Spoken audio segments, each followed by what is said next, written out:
শুভ সকাল বন্ধুরা। সকালে কি বাজার নিয়ে এসে আপনাদেরকে দেখাচ্ছি। বন্ধুরা, আমরা তো ছিলাম না জামা ষষ্ঠীতে, আমরা দীঘায় গেছিলাম, 3 দিন ওখানে ছিলাম, ভিডিও ভালো করে দিতে পারিনি। হ্যাঁ, জামা ষষ্ঠী ওখানেই ছিলাম সবাই আমরা। তো এই যে কি বাজার থেকে চলে এসেছি আমরা দীঘা থেকে, কালকেরেই চলে এসেছি। তো বন্ধুরা, এই যে কি মাছ নিয়ে এসেছি আপনাদেরকে দেখাচ্ছি। এই যে এখানে এই মাছটা নিয়ে এসছে, এটা কি মাছ, এটা রুই মাছ বলে, সমুদ্রের রুই মাছ বলে এটাকে। এই মাছটা নিয়ে এসছে। এখানে পমফ্লেট মাছ আছে 2 পিস, আর এখানে এই যে বাঁশপাতা মাছ, বাঁশপাতা মাছগুলো অনেক বড় বড়।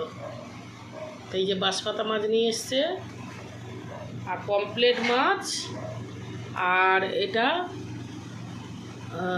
সমুদ্রের রুই মাছ, আর এই পমফ্লেট মাছ। তো এই বাজার নিয়ে এসছে বন্ধুরা। আর এখানে উচ্ছে নিয়ে এসছে, এখানে এই যে কাঁচা আম পেয়েছে, কাঁচা আম নিয়ে এসছে। তো এই বাজারে এসছে বন্ধুরা। ভিডিওটা ভালো লাগলে লাইক, শেয়ার, কমেন্ট করে দেবেন, সাবস্ক্রাইব করে দেবেন।